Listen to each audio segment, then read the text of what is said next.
Welcome to The Walkthrough with 5-Star Preps, the ultimate weekly live show that dives deep into the heart of high school football right here in East Tennessee. Powered by Triple F Training. Train like a pro.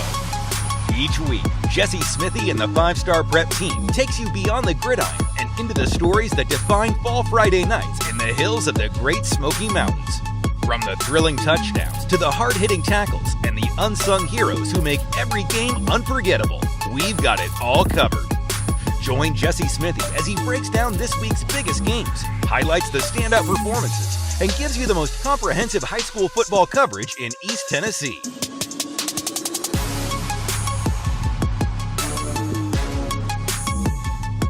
Now, catch us live on The Walkthrough, presented by Triple F Training. Good evening and welcome into The Walkthrough Week 9 presented by Triple F Paige Dower alongside Jesse Smithey. It's always nice being in here. It's house. It's actually a little quieter tonight. I think we're starting a little later. Eerily quiet in here tonight. And it only means one thing, right? It's Halloween, close to Halloween. They got the scary thing up there. I always think of that scary thing up there by the door at Triple F. And I learned tonight that Lee Smith, the owner of this place, loves Halloween. And so that's, if you come into Triple F, there's this huge, that's like a sackcloth. It kind of like you. And it's just like a sackcloth scare. I don't know. We're getting way off topic, but it's quiet in here, but it's also still busy. They're doing their Bible study. The pizzas are here. The kids are here.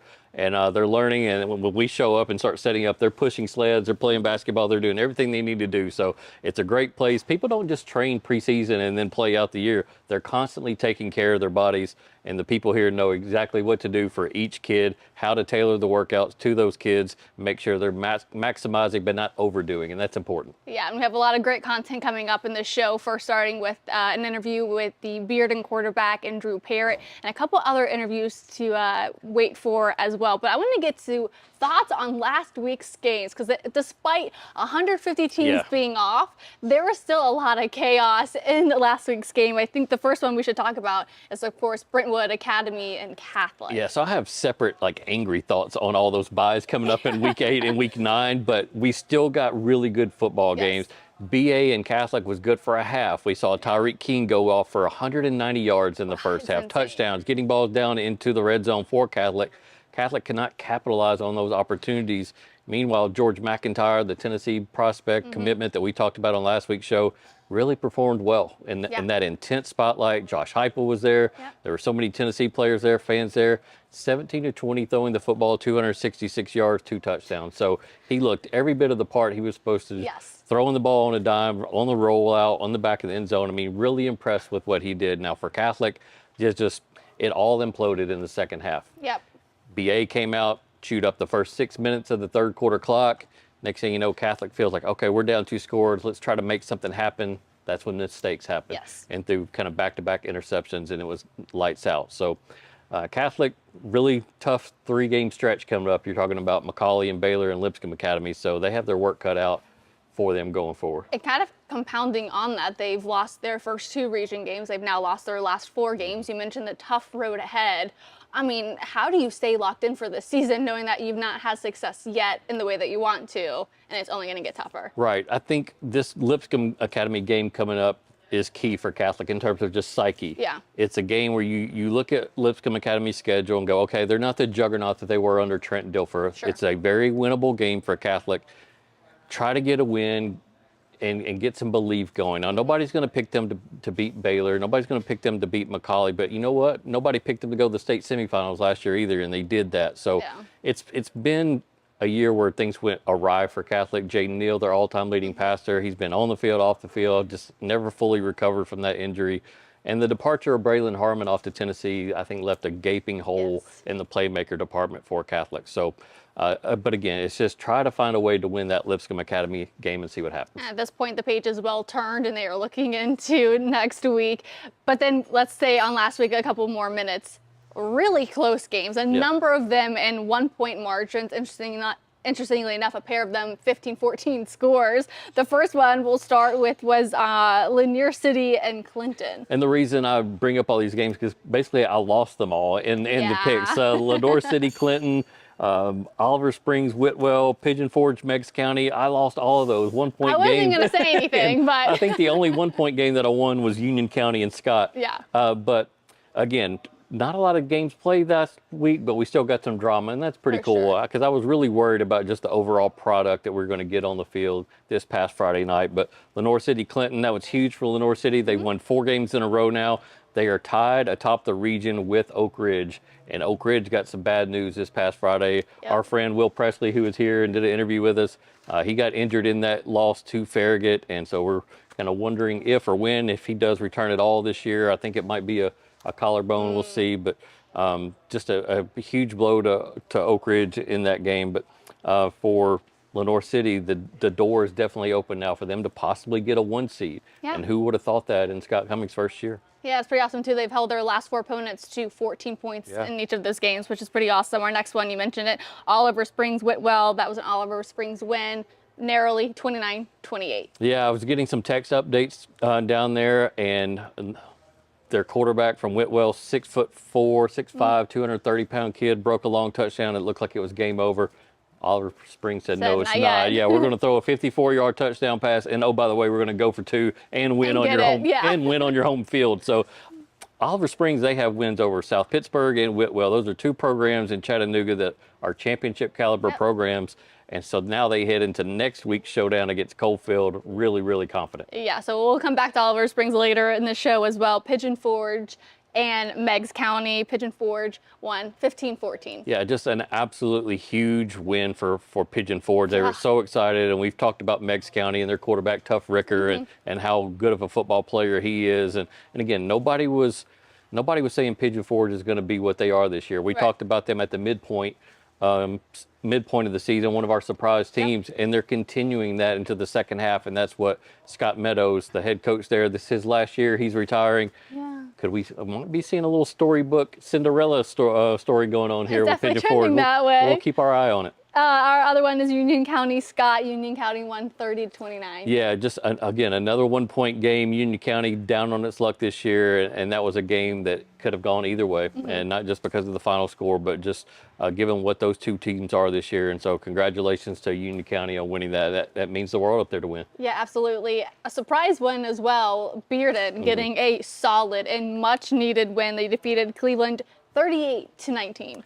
After I picked Bearden on the show last week, I went home and I was like, man, I maybe should not have done that, because when you look at Cleveland's prospects and all the college football prospects you have, and then you look at Bearden dealing with injuries, and you're going, this game's on the road, it's at Cleveland. Cleveland hasn't beaten them the last few years. Cleveland's on the way up. Just everything was pointing toward Cleveland in that game, and Bearden just went down there and absolutely smacked him in the mouth. Drew Parrott got the start at quarterback, 16-22 throwing the football, over 200 yards passing, few touchdowns. He ran the ball effectively. Torrey Beaufort, who we're used to seeing in the pass game catching balls, he had over 100 yards rushing in that game, and Damian Lavelle had over 100 yards receiving. It was just a complete effort, and that motivation of them just wanting that home playoff game just really carried them to victory. Yeah, absolutely. And speaking of Drew Parrott, the quarterback that quarterbacked them to victory, Jesse Smithey had a chance to talk to the quarterback earlier this week. All right, we'll go right into it. Break. Yep. Okay. Or nope, you'll go into top. Oh, duh, top 12. Drew, big win on the road last week against Cleveland. How much did your maturity pay off of that? I mean, you've kind of seen it all in high school football.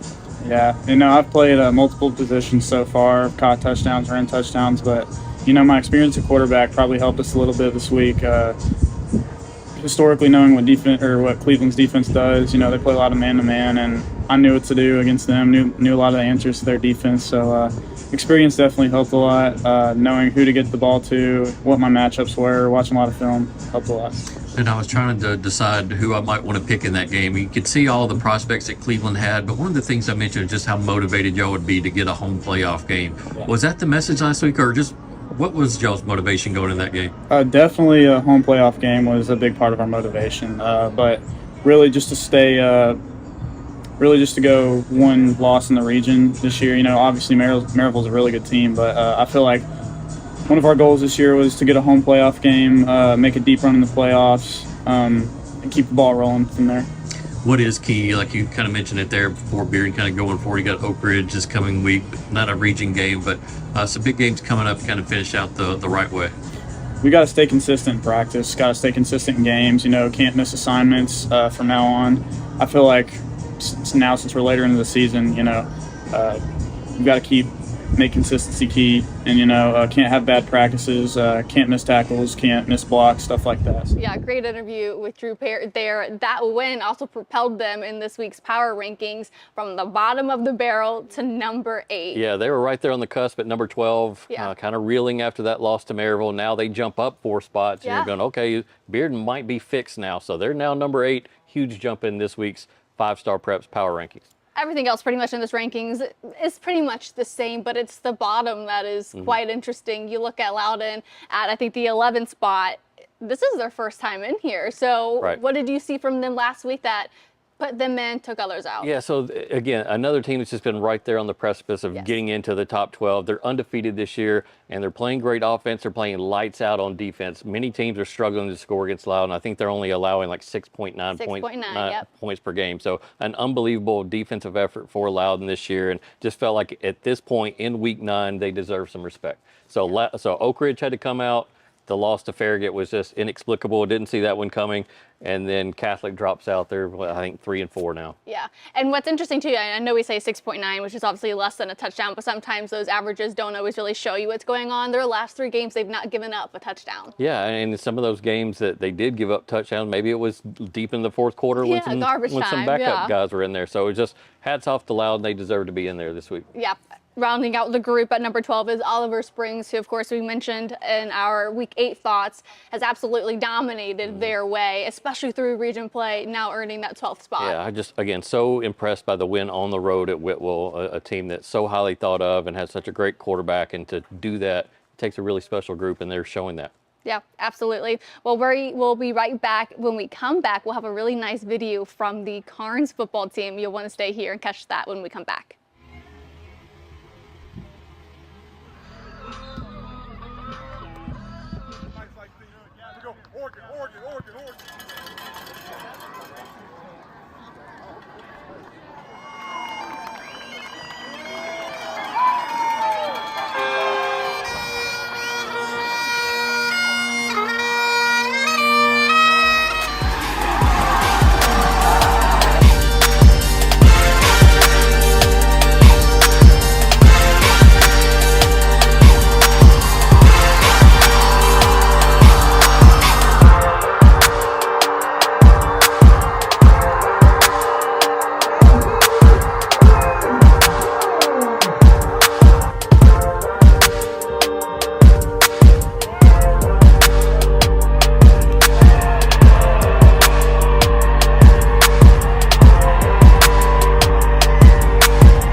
When you shop at Elliott's, your journey is our purpose. North Knox Siding and Windows is a complete exterior home improvement company that can help you with all your exterior needs. Visit us today at 5618 North Broadway.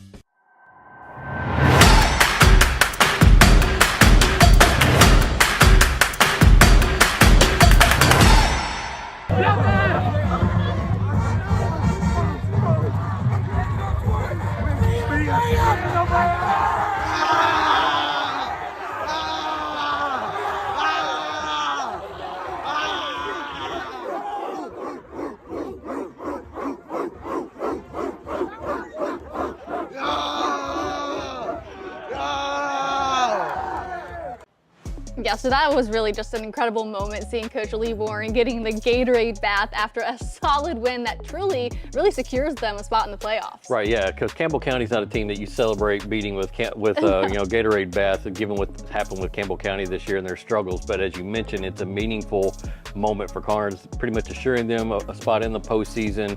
And that's meaningful because they lost their stud running back, Doug Turner, early in the season. And he's a guy that I saw in week one. I'm like, wow, I really like this kid. He ran the ball hard, somebody they could depend on throughout the year, and he gets hurt, and then that kind of leaves them searching for answers. Yeah. And they found a way to work themselves into the postseason. So that's just a cool moment to see. Yeah, also coming up, we'll have an interview with the Grace Christian head coach and Justin Price, so definitely stay tuned for that. I do want to do a quick little win-loss preview. Okay.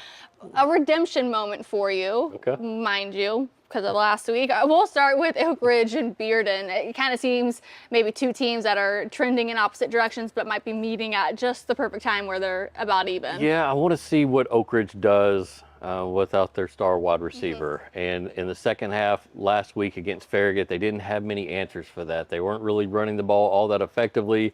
And Malik Howard, the star tight end, I know they were trying to effort to get him the ball and just weren't able to do that as much. So maybe he takes on a more prominent role as the lead playmaker in that pass catching department. We'll see. But this is a game that Bearden won last year, late in that game at Blankenship Field.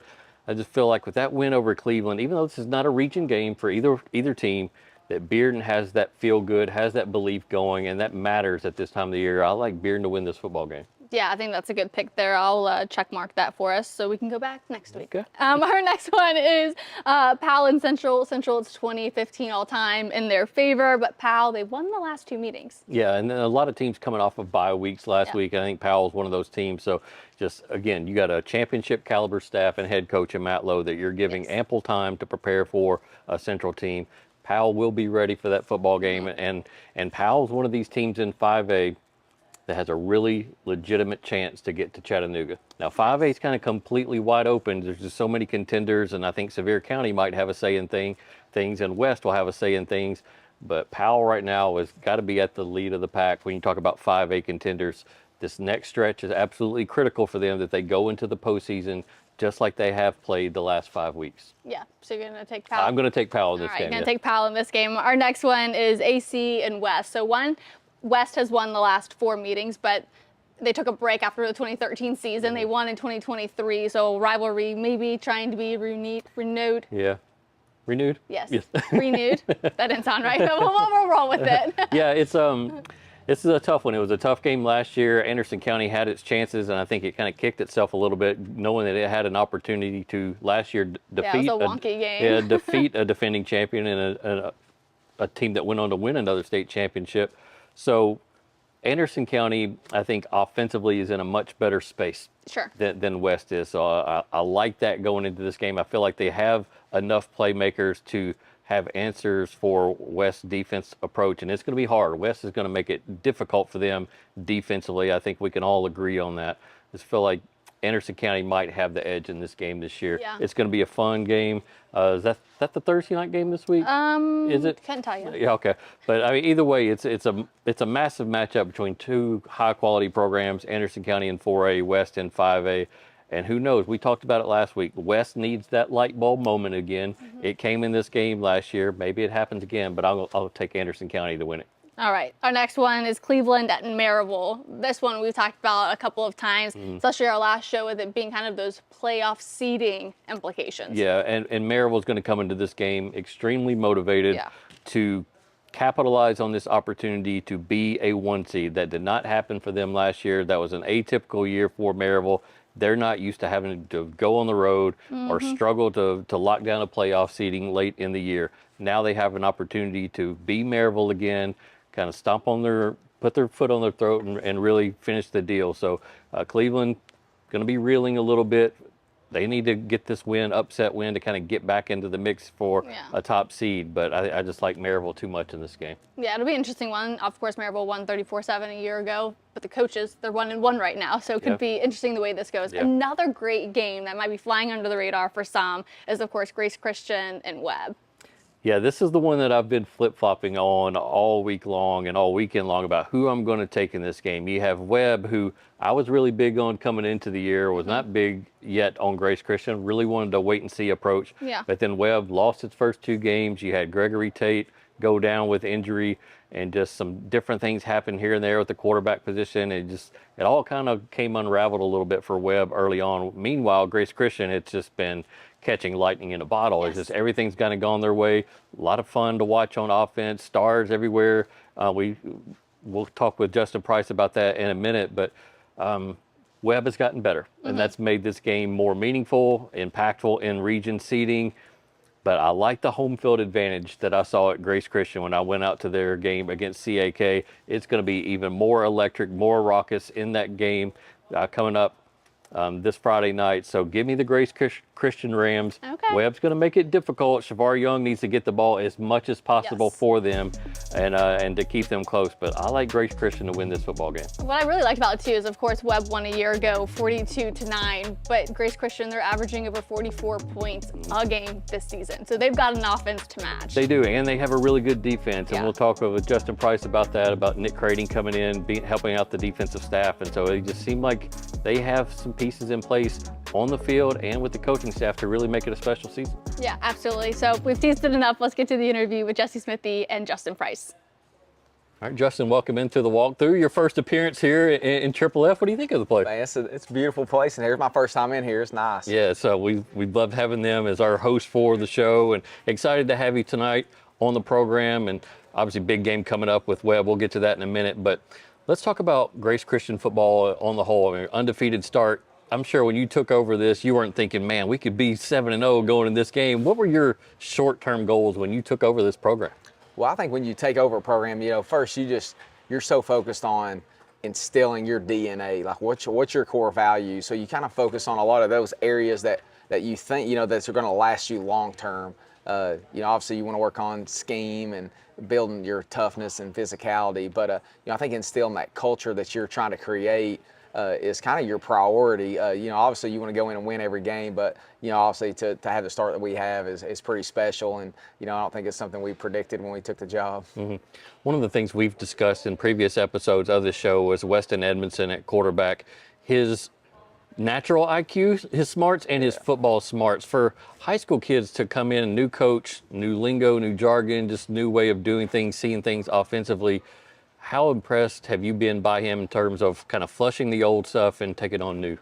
Yeah, like you said, Weston's just such a high thinker. I mean, he's very analytical. He's a problem solver, natural leader. He's kind of the guy that's, when he walks into the room, he everybody's going to listen to see what he's doing, what he's got to say. And, so when we came in, we knew that his skill set fit what we like to do offensively. But, in high school, you got to adjust to what you have. And, Weston, he's been at Grace his entire life, and you can just tell the motivation, desire he has to create a special season for Grace and really help what we think is going to build us for the future. He's got that in him, and, we just leaned on him so many times, just one with his skill set on the field. Obviously he can make all the throws.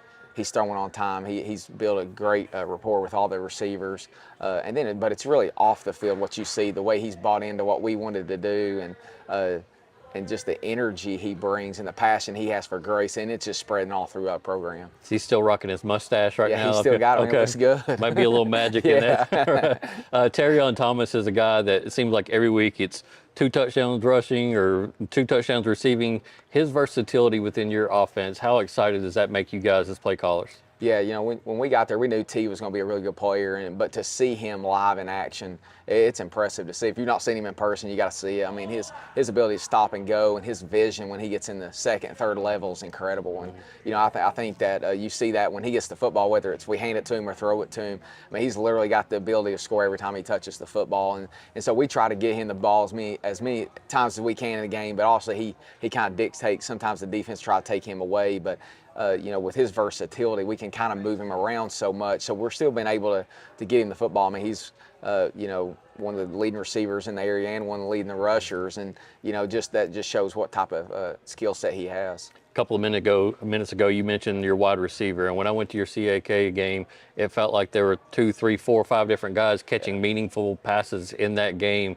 How deep is that group? And who are a few of the guys that have really stood out this year? Yeah, it's a very deep room. I mean, when you look at our receivers, we got 4. I mean, we got 5, the 5 guys we start with. I mean, we feel confident in all of them getting the football. I mean, we had Pierce Stiltner at Austin East a couple weeks, or our last game had 200 yards receiving, and going the game we didn't expect that. It's just one, it allows us to open up the entire playbook with Weston's skill set plus the dynamic receivers that we have, and we got a couple guys that aren't playing as much that we feel comfortable with them getting the ball too. So, but I think when you look at, obviously Terrion's done it really well. Caden Weber at receiver, started out, had like 6 or 7 touchdowns like 3 or 4 games, and he's a running back type mentality out wide. So when he catches the football, he's a one cut and go. And we obviously have his skill set. Blake Perkey was the leading receiver for Grace last year, so his experience is invaluable this season. And he's probably the most polished receiver when you look at his route running, beating man coverage. And we got Braden Ray, who's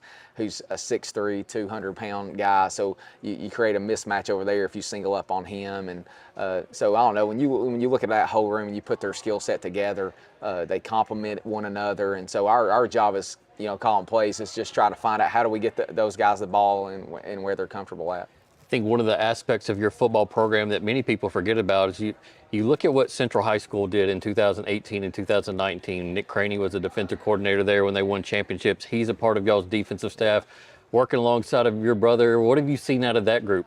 Yeah, I think when you look at our team, also our offense is scoring over 40 a game, and West and all those guys are playing great. But, man, the way our defense has performed this year, it's awesome to see. When you look at the way, you look at the stats from the previous year, they struggled a little bit on defense. And I think when we got the job and we reached out to Coach Craney, we had coached against him a couple times. And, calling plays like when you go against Central, they're going to be good on defense. And, it just worked out. He was transitioning out of being the head coach at Central, and man, we just made it work. And man, he's just been a blessing to have. And his mindset. Him and Matt are over there Matt's doing more of the secondary. He's doing the front 7, and man, they're just dialing it up. And first time I noticed in spring practice when we were going against each other, and Sprouse was calling plays, Kearney was calling the defense, and we were kind of going back and forth a little bit. So it's it sharpened me a little bit, but what Nick brought to us at Grace has just been invaluable. Mm-hmm. Undefeated, 7-0, and looking ahead to this closing stretch here in the regular season, big game with Webb coming up.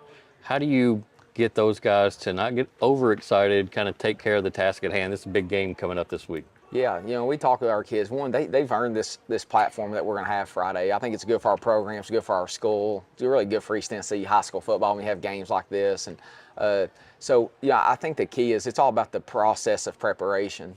It's coach talk, but you have to approach every week the same. But I don't think you can hide from what this game means. We talk a little bit about our kids.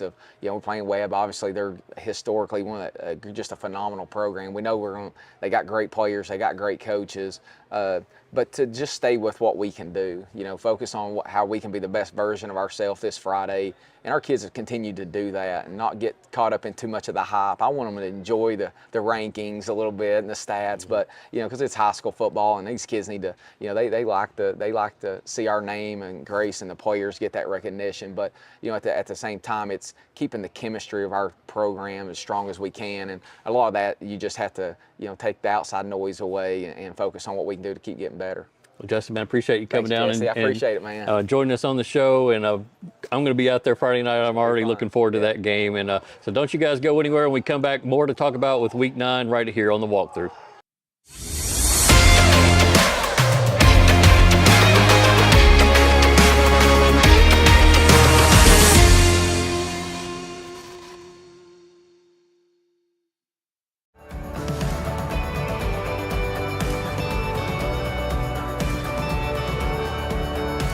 When you shop at Elliott's, your journey is our purpose. North Knox Siding and Windows is a complete exterior home improvement company that can help you with all your exterior needs. Visit us today at 5618 North Broadway.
Is brought to you by SmartBank. Play smart, bank smart.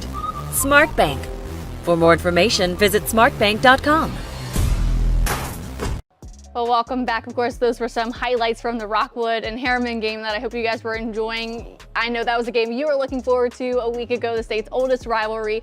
Just kind of how would you describe that game if you could? Yeah, just two communities where a rivalry really means something. They get there early. The student sections were crazy into it. They crashed our site last week, just coming in to vote for student section of the week, and it just shut down. And then they were calling me, hey, why can't we vote? And you're allowing that other school to vote. You felt the intensity of that game all week long. And then you get there and the student section is going at it. Unfortunately, like we talked about on the show, Rockwood had injuries to their quarterbacks. And they were down to, I think, to their third stringer. So didn't really stand much of a chance against a really good Harriman team. So Harriman won, and you saw that in the video. But I love the small town rivalries, to get out on natural grass fields and just you see the big hump in the field. And so, I don't know, I just loved it every now and then. It kind of reminds me of where I grew up. Yeah, absolutely. Definitely a fun environment. Like, definitely high school football. Yeah, It's like what at you're its getting best. out of that for sure. Let's look into next week real quickly. It's our Week 10 preview. You've got HVA, Hardin Valley, and Farragut. Farragut, of course, getting a good win the other week. Just how important, at least maybe for both teams, to try and both edge out a win in this game. Well, for Hardin Valley, they want to upset things. They want to prevent sure. a rival in Farragut Cause from some going to chaos. cause some chaos. They don't want Farragut going to the postseason. They know they can spoil Farragut's Yes. party. So Farragut has turned around their season like nobody I've ever seen. You go into Oak Ridge last week, get up 28-0 in that game. It's insane. So they found a little bit of something in their offense throwing the football, and they're going to carry it on into this game next week and try to earn a playoff spot. Yep, our other one, it's going to be a good one. Pigeon Forge and Gatlinburg-Pittman. This is a rivalry that kind of has been going back for a few years, but it's a long-standing rivalry. Yeah, just two programs are going to run the football at each other all night. That game might last an hour.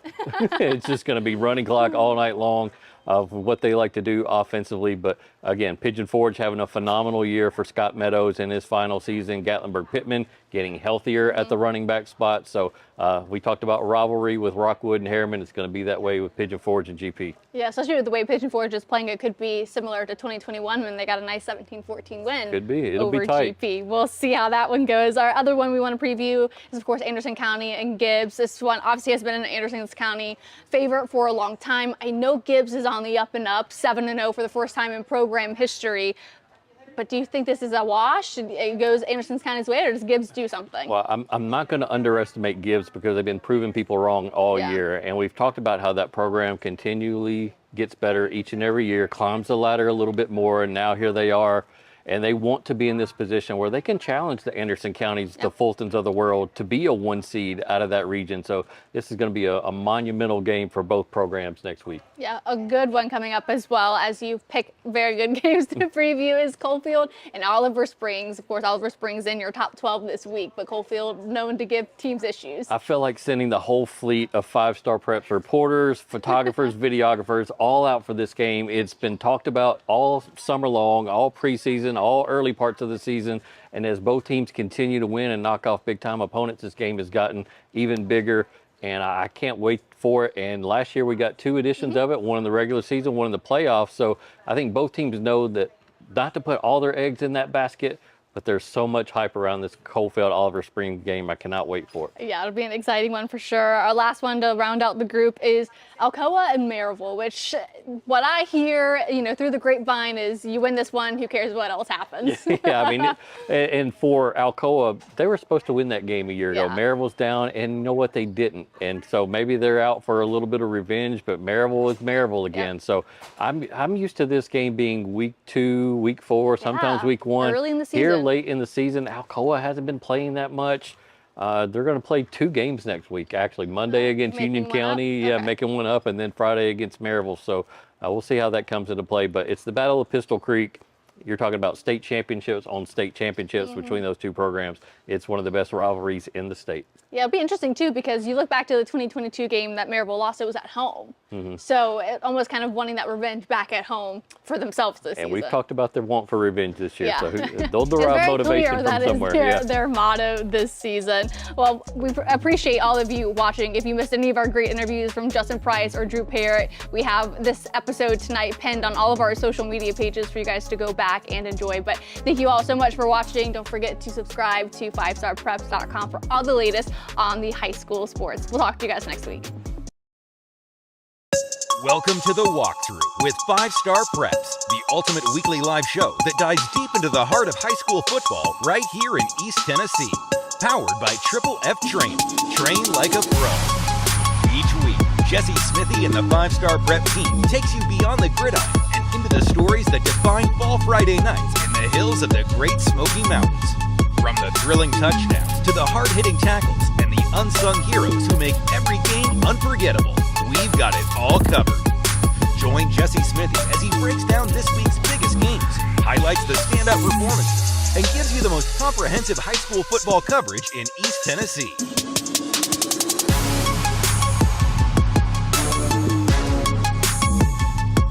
Now, catch us live on The Walkthrough, presented by Triple F Training.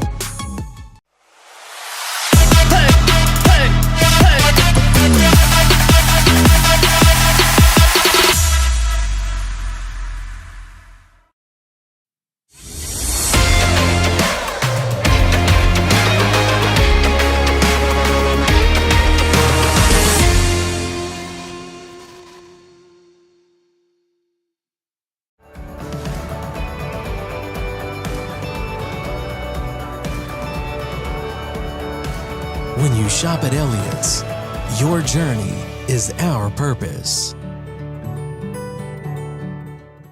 North Knox Siding and Windows is a complete exterior home improvement company that can help you with all your exterior needs. Visit us today at 5618 North Broadway.